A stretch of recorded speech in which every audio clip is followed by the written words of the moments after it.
નમસ્કાર દર્શક મિત્રો, આપ જોઈ રહ્યા છો નિર્માણ ન્યૂઝ કાર્યક્રમ હોટ ટોપિક સાથે આપની સમક્ષ હું છું પ્રીતિ તિવારી। દર્શક મિત્રો, વડાપ્રધાન નરેન્દ્ર મોદી ત્રીજી વાર વડાપ્રધાન બન્યા બાદ પ્રથમ વખત ગુજરાત પ્રવાસે આવ્યા છે અને કરોડોના વિકાસ કાર્યોની ભેટ ગુજરાતવાસીઓ માટે લઈને આવ્યા છે અને સાથે સાથે એક મહત્વપૂર્ણ સેક્ટર કે જેના પર તેઓ ઘણા વર્ષોથી ધ્યાન આપી રહ્યા છે અને એ સેક્ટર સંબંધિત એક સમિટનું મહાત્મા ગાંધી આશ્રમથી ત્યાંથી શરૂઆત કર્યું અને ખાસ જો આ મહાત્મા મંદિરથી જે આ સમિટની ઉદ્ઘાટન કરવામાં આવ્યું છે એના વિશે હું આપને જણાવી દઉં। રિન્યુએબલ એનર્જી સમિટ કે જેનું ઉદ્ઘાટન વડાપ્રધાનના હસ્તે આજે થયું અને એ સમિટમાં તેઓ હાજરી આપે એ પહેલા તેઓ વાવોલ ગયા અને વાવોલમાં જે લાભાર્થીઓ છે સૂર્યઘર યોજના પીએમ સૂર્યઘર યોજના એ લાભાર્થીઓ સાથે તેમણે મુલાકાત કરી અને એનો જ ઉલ્લેખ તેમણે સમિટમાં જે સંબોધન કરી રહ્યા હતા એમાં પણ કર્યો। એમણે ખૂબ સારું એવું એક ગુજરાતી ગણિત પણ આપી દીધું કે તમે આ સોલાર સિસ્ટમ થકી કમાણી કરીને કેટલું કમાઈ શકો છો અને સાથે સાથે તમે આ કમાણીની સાથે સાથે પર્યાવરણને કઈ રીતે ફાયદારૂપ બની શકો તેના વિશે તેમણે વાત કરી। રિન્યુએબલ એનર્જીને લઈને તેમણે જે ખાસ કરીને લોકોને જાગૃત કર્યા। આ ઉપરાંત આ જે સમિટ છે એના ઉપર આજે આપણે ખાસ તો ચર્ચા કરવી છે કે આ સમિટ નો ઉદ્દેશ્ય શું છે, રિન્યુએબલ એનર્જી કે જેને લઈને આટલા સમયથી વડાપ્રધાન વાત કરી રહ્યા છે તો આ રિન્યુએબલ એનર્જી સેક્ટર શું છે તે સમજવું છે અને સાથે આ સેક્ટર સાથે સંબંધિત જેટલી પણ યોજનાઓ છે તે કઈ રીતે લોકોને મદદરૂપ સાબિત થઈ રહી છે અને એ કેટલી ઉપયોગી છે, ગ્રાઉન્ડ લેવલ પર એની શું રિયાલિટી છે તે જાણીશું। અને ચર્ચા કરવા માટે મારી સાથે આજે 3 મહેમાન ઉપસ્થિત છે। મારી સાથે રિન્યુએબલ એનર્જી સેક્ટરના જાણકાર એક્સપર્ટ કમલેશભાઈ ખંડર ઉપસ્થિત છે। આ ઉપરાંત મારી સાથે આજે 2 વિદ્યાર્થીઓ છે ગુજરાત યુનિવર્સિટીના ક્લાઇમેટ ચેન્જ ઇમ્પેક્ટ મેનેજમેન્ટના એમએસસી સ્ટુડન્ટ છે જાનવી ખંડર અને સાથે સાથે મારી સાથે આજે કેશવ ઝા ઉપસ્થિત છે। પહેલા તો આ ત્રણેયનું નિર્માણ ન્યૂઝ પર સ્વાગત છે। નમસ્તે। શરૂઆત કમલેશભાઈ આપનાથી કરું છું। પહેલા તો રિન્યુએબલ એનર્જી સેક્ટર આજે જે આ સમિટનું ઉદ્ઘાટન વડાપ્રધાને કર્યું, પહેલા તો આ સેક્ટર આજના સમયમાં કેટલો ઉપયોગી છે અને કેટલું મહત્વપૂર્ણ છે દેશ માટે? મેડમ, એકચ્યુઅલી હું કહીશ કે રિન્યુએબલ સેક્ટર ખાસ કરીને સોલર એનર્જી તો અત્યારે દરેક માટે એક એન્ડ યુઝર લઈ લો, રેસિડેન્શિયલ છે કે કોમર્શિયલ, એના માટે આશીર્વાદ રૂપ છે। સેકન્ડરી, અત્યારે સાહેબે જે મેજોરિટી જે વજન આપેલો છે પીએમ સૂર્યઘર માટે જે આજે કહ્યું, તો એક નાનામાં નાનો માણસ છે એનું લાઇટ બિલ છે એ 0 કરી શકે છે, પ્લસ એના સિવાય એને અર્નિંગ બી એમાંથી એ કરી શકે છે। અને જાનવી, જે આ સેક્ટર ઘણા લોકોને ખ્યાલ નથી હોતો કે રિન્યુએબલ એનર્જી આ સેક્ટર છે શું, આ રિન્યુએબલ એનર્જી એટલે શું, સરળ શબ્દોમાં લોકોની જાગૃતિ માટે પહેલા એ જણાવશો। રિન્યુએબલ એનર્જી એટલે કે જે એનર્જી આપણને નેચરલ સોર્સિસ માંથી મળતું હોય કે જેના માટે આપણે બહુ કઈ ખર્ચો નથી હોતો, જેમ કે આ સૂર્ય છે, રિન્યુએબલ એનર્જી જે સૂર્યપ્રકાશથી આપણને જે એનર્જી મળે છે, આપણે ઘરે ઘરે સોલાર પેનલ લગાડીએ છીએ, એમાંથી જે એનર્જીનું ઉત્પાદન થાય છે એ રિન્યુએબલ એનર્જી છે કે જે આગળના વર્ષો જતા પણ એ એનર્જી કોઈ દિવસ ખૂટવાની નથી અને એને સ્થાપિત કરવા માટે એટલો બધો ખર્ચો નથી અને એક ફ્રી અને ક્લીન સોર્સ ઓફ એનર્જી છે અને જેના પર્યાવરણ ઉપર કઈ નેગેટિવ ઇમ્પેક્ટ હોતા નથી। બિલકુલ। અને સાથે જાનવી અને કેશવજી, તમે તો આ સમિટમાં પણ હાજર થયા હતા, સમિટમાં તમે સહભાગી થયા હતા, તો કેશવ એક્સપિરિયન્સ સમિટ જે આયોજન કરવામાં આવ્યું છે આ સમિટ વિશે જણાવશો। આ સમિટ છેલ્લા કેટલા સમયથી થઈ રહ્યો છે અને આનો ઉદ્દેશ્ય શું છે? Good morning, good afternoon ma'am, ये सब यहाँ बोल रहा हूँ। 2 मिनट मैम, आपकी आवाज नहीं आई। जी आप बोलिए, आपकी आवाज आ रही है।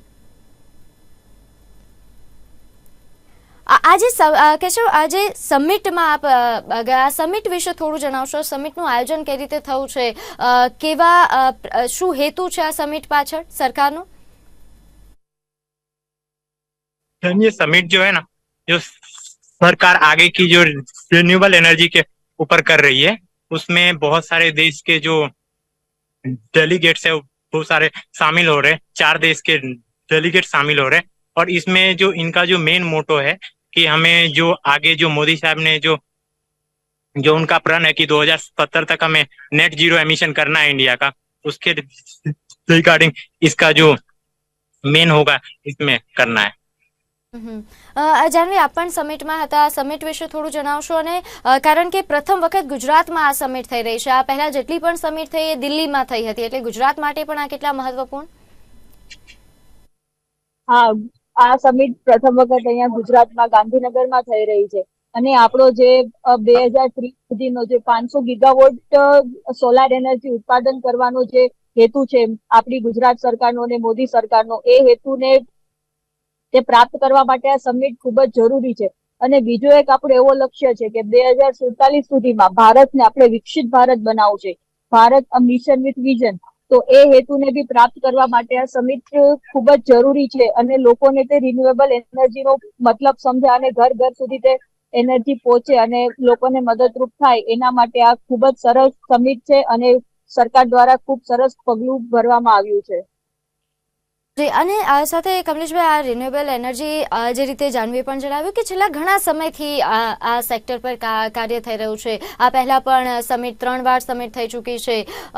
દિલ્હીમાં આ સમિટ થતી હતી, હવે ગુજરાતમાં થઈ છે.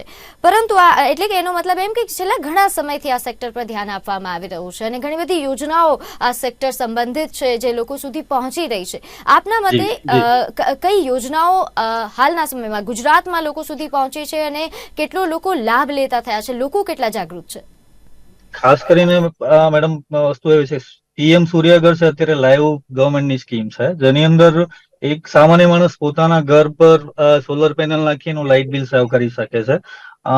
પ્લસ ગવર્મેન્ટનું મેજર બેનિફિટ છે કે સામાન્ય માણસ જો સપોઝ ફાઇનાન્શિયલી કેપેબલ નથી તો ગવર્મેન્ટે ઘણી બધી બેંકોને બી લોન માટે કહેલું છે કે સામાન્ય માણસને એક લોન થી એ લોકો સિસ્ટમ નાખી શકે છે. એટલે કોઈ પણ વ્યક્તિ આજે લોન થી પણ સિસ્ટમ વસાવી શકે છે અને એના લાઇટ બિલ છે એનું ઝીરો કરી શકે છે. જે અત્યારે પીએમ સૂર્યઘર છે જે યોજના અત્યારે હાલમાં ચાલી રહી છે, એની પહેલા બી ગવર્મેન્ટની સબસિડીઝની ઘણી બધી યોજનાઓ આવેલી છે. એટલે દર વર્ષે ગવર્મેન્ટ રિન્યુએબલ સેક્ટર ઉપર ઘણું બધું ધ્યાન આપી રહી છે અત્યારે, અને એક નીચેના વર્ગ સુધી પહોંચે અને એનો ફાયદો લઈ શકે એક સામાન્ય માણસ, એટલા ઘણા બધા ઇનિશિયેટિવ લઈ શકે છે. પ્લસ આના સિવાય બી એક આનાથી મેજર બેનિફિટ છે એ આજે રોજગારી ઘણી બધી વધી ગઈ છે. જેમ કે હું તમને કહું કે જે મોટી કંપની એના ડીલરો છે ઘણા બધા, તે લોકો ઇન્ડિપેન્ડન્ટલી કામ કરતા થઈ ગયા છે આમની અંદર. પ્લસ ઇન્સ્ટોલરો છે જે એન્ડ યુઝર જે સાઇટ પર કામ કરે છે, એ લોકોને ઘણો બધો રોજગાર વધી ગયો છે. તો આ સેક્ટરમાં રોજગારીમાં બી બેનિફિટ થયો છે. એટલે આ સેક્ટર એવું છે કે જે પર્યાવરણ માટે તો ઉપયોગી છે, પરંતુ સાથે સાથે હવે લોકોને રોજગારી પણ પહોંચાડી રહ્યું છે. એક્ઝેક્ટલી પર્યાવરણ માટે તો ઉપયોગી છે જ, બરાબર. પ્લસ ઇન્ડસ્ટ્રીયલ સેક્ટરની અંદર બી ગવર્મેન્ટની પોલિસીઓ એટલી સારી છે કે જે લોકો પોતાનું જે મંથલી લાઇટ બિલ જે અપ ટુ 0 લઈ જઈ શકે છે જે તે સ્કીમથી. એમના પ્રોડક્શન કોસ્ટની ઓલમોસ્ટ ઘણી બધી જે પ્રોડક્શન કોસ્ટ ઇલેક્ટ્રિસિટી બિલ હોય છે તો એ ઘણી બધી નીચી લાવી શકે છે. બરાબર છે. અચ્છા કેશવજી, આપણે ત્યાં રિન્યુએબલ જે રીતે હમણાં જાનવી એમનો મતલબ તો સમજાવ્યો કે આ સેક્ટર છે શું, પરંતુ આ સેક્ટર અંતર્ગત આવતી એ કઈ કઈ બાબતો છે, એ કયા કયા એની અંદરના પણ પેટા સેક્ટર્સ કે જેની પર ધ્યાન આપવું જોઈએ? જેમ કે સોલાર તો છે, સોલારથી તો સૌ કોઈ વાકેફ છે. આ ઉપરાંત પણ શું કોઈ એવું એનર્જી સોર્સ છે જેનો મદદ એ લોકોની पर्यावरण માટે તો હેલ્પફુલ થાય, લોકો માટે પણ હેલ્પફુल થાય?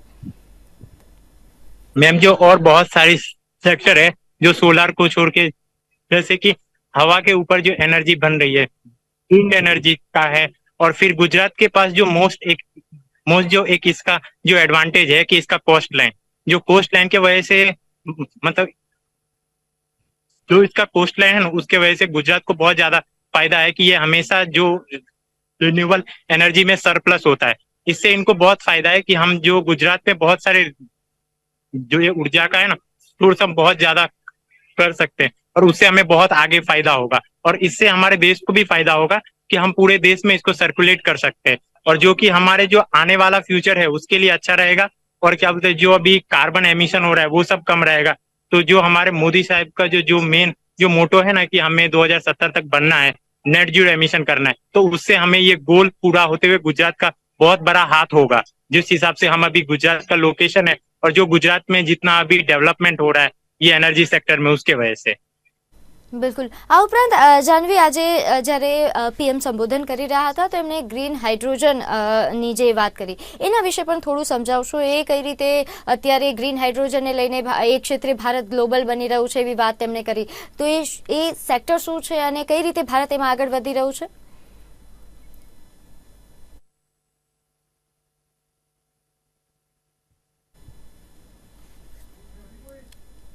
ગ્રીન હાઇડ્રોજન એટલે બેઝિકલી કે જે આપણે આ પર્યાવરણનો જે બધો ઉપયોગ કરીને જે આપણે તે હાઇડ્રોજન ફ્યુઅલ આપણે જનરેટ કરી શકીએ એ ગ્રીન હાઇડ્રોજન હોય છે બેઝિકલી.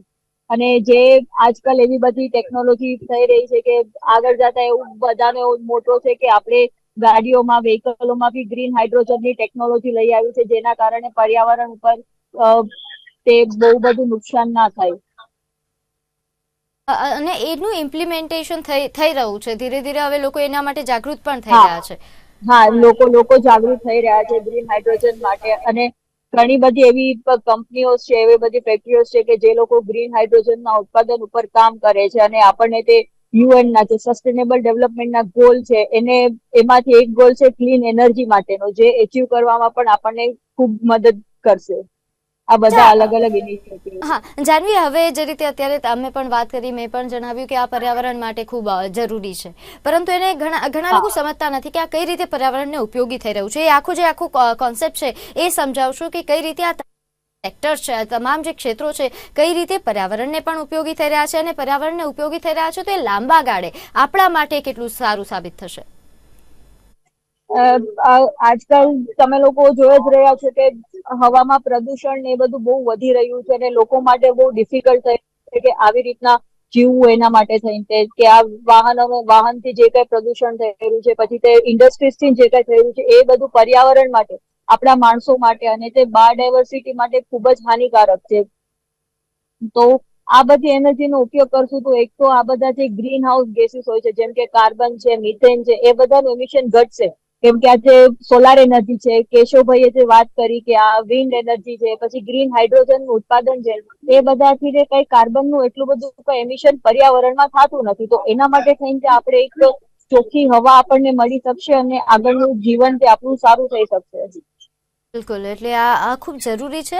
કદાચ અત્યારથી શરૂઆત કરીએ આ સેક્ટર પર ધ્યાન આપવાની તો લાંબા ગાળે આવનારી પેઢીને બહુ ઉપયોગી સાબિત થશે. બહુ ઉપયોગી છે. હા બિલકુલ.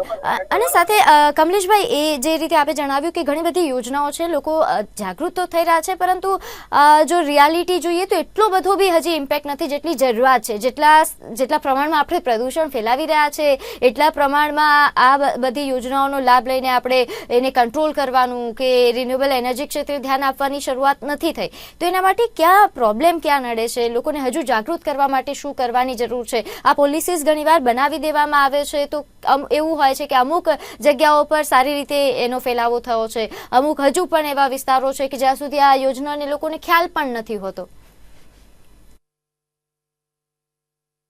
દ્વારા આ ઇનિશિયેટિવ લેવામાં જ આવી રહ્યો છે. પેપર્સ છે, પછી ટીવી એડ છે, બધી ગવર્મેન્ટની જે કઈ સોલર રિલેટેડ જેટલી સ્કીમ્સ છે એ મેજોરિટી બધા ડિસ્કોમ્સ એનો એડવર્ટાઇઝમેન્ટનો ઇનિશિયેટિવ લે છે. અને ગ્રાઉન્ડ લેવલ સુધી મેજોરિટી અર્બન એરિયામાં તો લોકો જાગૃત છે, કોઈ ઇશ્યુ નથી. હવે આ બધી જે કઈ સ્કીમો છે જે એન્ડ યુઝર સુધી ના પહોંચતી હોય તો રૂરલમાં થોડું એને વધુ એક્સપાન્ડ કરવાની જરૂર છે, જેથી કરીને રૂરલના લોકો બી આનાથી જાગૃત થાય. કારણ કે આપ તો આ સેક્ટર સાથે, સોલાર સેક્ટર સાથે ઘણા સમયથી સંકળાયેલા છો. આ સેક્ટરને લઈને લોકો સાથે આપની વાત પણ થતી હશે, એમની સાથે તમારે, તો એ લોકો કેટલા જાગૃત છે આપના મતે? એમનું જ્યારે આવા સેક્ટર્સની વાત કરવામાં, સોલાર પ્લાન્ટ લગાવવાની વાત કરવામાં આવે તો એમનો પ્રતિસાદ કેવો હોય છે? પ્રતિસાદની વાત કરીએ તો ઘણો બધો સારો છે. ખાસ કરીને તમે તો અર્બન એરિયાઝ છે ત્યાં તો લોકોને બહુ વધારે શું કહેવાય કે એમનું નોલેજ કે માહિતી હોય છે, કેમ કે એટલું બધું એડવર્ટાઇઝિંગ થતું હોય છે, સિટીઝમાં થતું હોય છે, ડિસ્કોમ દ્વારા થતું હોય છે.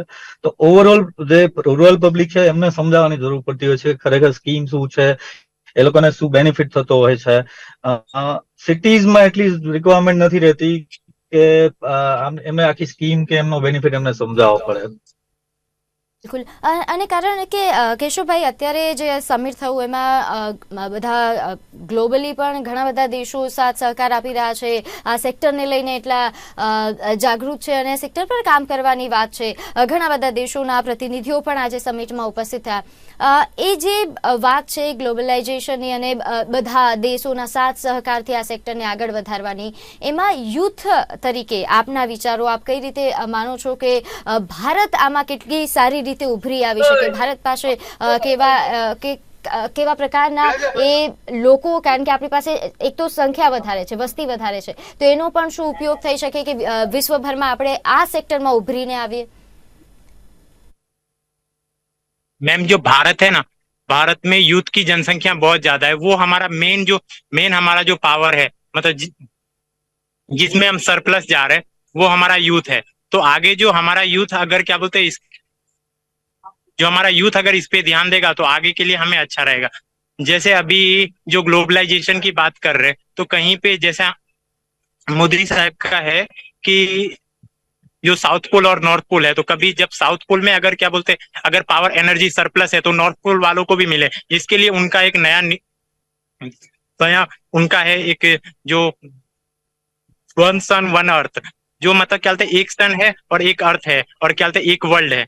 तो इससे तो सबको फायदा होगा. और जो ये मोदी साहब का जो ये सबमिट कर रहे हैं, और इन सब में जो सारे देश, जो अगर हमारे पास कुछ नई टेक्नोलॉजी नहीं है तो उससे जो दोनों देश के बीच में जो B2B कोलैबोरेशन होगा उससे हमें फायदा होगा. और क्या बोलते हैं हमारे पास जो मेन पावर है हम उसका यूज कर सकते हैं, और जो हमारा लोकेशन है उसका भी हम यूज कर सकते हैं. और इसमें हमें जो मेन टेक्नोलॉजी ट्रांसफर है उसका हमें फायदा मिल सकता है. બિલકુલ. અને જાનવી, અત્યારનો જે આ સમય છે, કારણ કે આમાં નવું એક્સપેરિમેન્ટ થઈ રહ્યો છે આ સેક્ટરમાં, નવા સ્ટાર્ટઅપ્સ આવી રહ્યા છે આ સેક્ટર સાથે જોડાયેલા, તો એમાં ભારતના યુથે કેટલું જાણકાર બનવાની જરૂર છે, આ સેક્ટર પર કેટલું ધ્યાન આપવાની જરૂર છે, જે આગામી સમયમાં સારું સાબિત થઈ શકે. અને સાથે આપ ત્યાં સમિટમાં હતા તો ઘણા બધા સ્ટાર્ટઅપ્સ પણ આપે જોયા હશે, તો એમાં કેવો પ્રતિસાદ છે, કેટલા ઉત્સાહથી લોકો ત્યાં જોઈન કર્યું છે આ સમિટને? હા, લોકોમાં ઉત્સાહ તો ખૂબ સારો જોવા મળ્યો છે અને યુથને પણ આના વિશે ખૂબ બધી જાણકારી છે. હું પોતે તે ક્લાઇમેટ ચેન્જ નું ભણી રહી છું અને મારી જોડે બી ઘણા એવા વિદ્યાર્થીઓ છે કે જેઓ ક્લાઇમેટ ચેન્જ નું ભણી રહ્યા છે અને આ બધું જાણવા માટે તે ઉત્સુક છે કે નવું બધું કરે, કે ભાઈ સોલાર એનર્જી થી કરે, વિન્ડ એનર્જી થી કરે. તો લોકોનો ઉત્સાહ બહુ સારો છે અને આગળ જતા અગર લોકોને આવું મતલબ સપોર્ટ મળતો રહ્યો સરકાર તરફથી અને બધું તે જાણકારી હશે ખૂબ સારી, તો આ ભારત માટે ખૂબ સારું સાબિત થશે. જાનવી, એઝ અ કરિયર પર્સપેક્ટિવથી વાત કરીએ તો આ સેક્ટરમાં યુથ માટે કરિયર સંબંધિત પણ કેટલા એ રસ્તાઓ છે કે જેમણે આ સેક્ટર સાથે જોડાયેલો કોઈ જોબ માટે અથવા તો એના સ્ટાર્ટઅપ માટે, બિઝનેસ માટે કેવા રસ્તાઓ છે? હા, આ બધું ન્યૂ અને ક્લીન એનર્જી માટે તો લોકો માટે રસ્તાઓ ઘણા બધા છે અને તે સરકાર તરફથી પણ ખૂબ સારો ફાયદો છે અને સપોર્ટ બી છે. તો યુથ માટે તે આ બધું એઝ અ કરિયર પર્સપેક્ટિવ બહુ સારું રહેશે કે લોકો આના ઉપર વધારે ધ્યાન આપે અને આનું નોલેજ વધારે, કેમ કે આગળ જતા પર્યાવરણ માટે અને આપણા હ્યુમન બીંગ્સ માટે આ જ બધું સારું રહેવાનું છે. તરફ પણ ધ્યાન આપવાની જરૂર છે. અચ્છા, જે રીતે જાનવી આપે જણાવ્યું કે એઝ અ સ્ટુડન્ટ ક્લાઇમેટ, ઘણીવાર અત્યાર સુધી એવું હતું કે આ સેક્ટર સાથે જોડાયેલા સ્ટુડન્ટ્સની પણ સંખ્યા ઓછી હતી. એન્વાયરમેન્ટ કે ક્લાઇમેટ ચેન્જને લઈને સ્ટુડન્ટની સંખ્યા ખૂબ ઓછી હોય છે. અત્યારે આપ જોઈ રહ્યા છો તો આપને એવું લાગે છે કે હજુ ઓછી છે? આ સેક્ટર સાથે જોડાયેલા યુથે હવે ઇન્ટરેસ્ટ લેવાની જરૂર છે, સંખ્યા વધે, લોકો એજ્યુકેશન લેતા થાય આ સેક્ટર સાથે? હા, એવું મને પર્સનલી પૂછો તો મને એવું લાગી રહ્યું છે કે હજુ આ સેક્ટરમાં સંખ્યા બહુ ઓછી છે. જે લોકોને જે જાણકારી હોવી જોઈએ એ એટલી બધી નથી. તો જેના માટે થઈને તે આજે ભણવાનું છે, ક્લાઇમેટ ચેન્જનું છે, જે પર્યાવરણ રિલેટેડ છે, એના માટે લોકો ખૂબ ઓછા જાગૃત છે અને તેના માટે થઈને તે યુનિવર્સિટીઝમાં ને સંખ્યાઓ બહુ થતી નથી. તો એના પર થોડું ધ્યાન આપવાની જરૂર છે કે યુથ જાગૃત થાય અને તે આના વિશે ભણે, કેમ કે એક સેક્ટર છે એનર્જીનો, ક્લીન અને રિન્યુએબલ એનર્જીનો, જે આગામી વર્ષમાં ખૂબ ગ્રોઈંગ સેક્ટર છે અને યુથ માટે ખૂબ સારો છે. કારણ કે જે રીતે આપણે જણાવ્યું કે ક્લાઇમેટ ચેન્જને લઈને અત્યારે જે પરિસ્થિતિઓ છે એ ગ્લોબલી ક્લાઇમેટ ચેન્જ થઈ રહ્યું છે અને આ સેક્ટરમાં બદલાવ લાવવા માટે સરકાર, ફક્ત ભારત સરકાર નહીં, વિશ્વભરના દેશોની સરકારનો એ જ પ્રયાસ છે કે આ સેક્ટર પર વધારે ધ્યાન આપવામાં આવે, એમાં મેનફોર્સ વધારવામાં આવે. એટલે આ ધીરે ધીરે ગ્રો થતો સેક્ટર છે, એટલે આમાં ધ્યાન આપવાની, યુથે ખાસ ધ્યાન આપવાની જરૂર છે. આ ઉપરાંત કમલેશભાઈ, આ સેક્ટરની જ્યારે વાત કરવામાં આવે, આપણે જાગૃતિની વાત કરી કે લોકો હવે ધીરે ધીરે જાગૃત થઈ રહ્યા છે અને સરકાર દ્વારા પણ પ્રયાસ કરવામાં આવી રહ્યો છે જાગૃતને લઈને, ઘણી બધી મદદ કરવામાં આવી રહી છે, પરંતુ એ એટલું પૂરતું નથી. તો જો ગ્રાઉન્ડ લેવલ પર ગ્રામ્ય વિસ્તારો સુધી પહોંચાડવી છે આ યોજનાઓ, તો કઈ કઈ રીતે લોકોને જાગૃત કરી શકાય, કઈ રીતે આ એનર્જી સેક્ટરને ત્યાં સુધી પહોંચાડી શકાય? ગામડાના લેવલ અગર વાત કરવામાં આવે તો ત્યાંની લોકલ સપોઝ ગ્રામ પંચાયત છે કે ત્યાંથી કેમ્પેન કે એવું અવેરનેસ કેમ્પેન ચલાવી શકાય છે. બાકી ડિસ્કોમ લેવલે એ થઈ રહ્યું છે એટલું. બેઝિકલી ગામડામાં કેવું છે કે મેજોરિટી ત્યાંના પંચાયત લેવલે જે લોકો વધારે એ જ કરી શકે. આમ મારું કહેવાનું મતલબ કે પંચાયત લેવલે કઈ કેમ્પેન ચલાવી શકાય તો ગામડાના લોકો વધારે પડતા એજ્યુકેટ થઈ શકે છે. એટલે આ સાથ સહકારની જે વડાપ્રધાન હંમેશાથી વાત કરતા આવ્યા છે એની ખૂબ જરૂરત છે. ફક્ત ગ્લોબલી કે સરકારની જ નહીં, લોકોએ પણ જાગૃત થવાની જરૂર છે, આ સેક્ટરને આગળ લાવવાની જરૂર છે. કારણ કે આ ફક્ત આપણા ફાયદા માટે કે એવી રીતે નથી, તમને હા ફાયદારૂપ તો બનશે જ, પરંતુ પર્યાવરણ માટે પણ આ ખૂબ જ ફાયદારૂપ બનવાનું છે અને આ સેક્ટર આગામી પેઢી માટે ખૂબ જરૂરી છે, એટલે બહુ ધ્યાન આપવાની જરૂર છે. આ ત્રણેય મહેમાનો અમારી સાથે જોડાયા, આપનો ખૂબ ખૂબ આભાર. Thank you. તો દર્શક મિત્રો, હાલ કાર્યક્રમમાં બસ આટલું જ. આપ જોતા રહો નિર્માણ ન્યૂઝ. નમસ્કાર.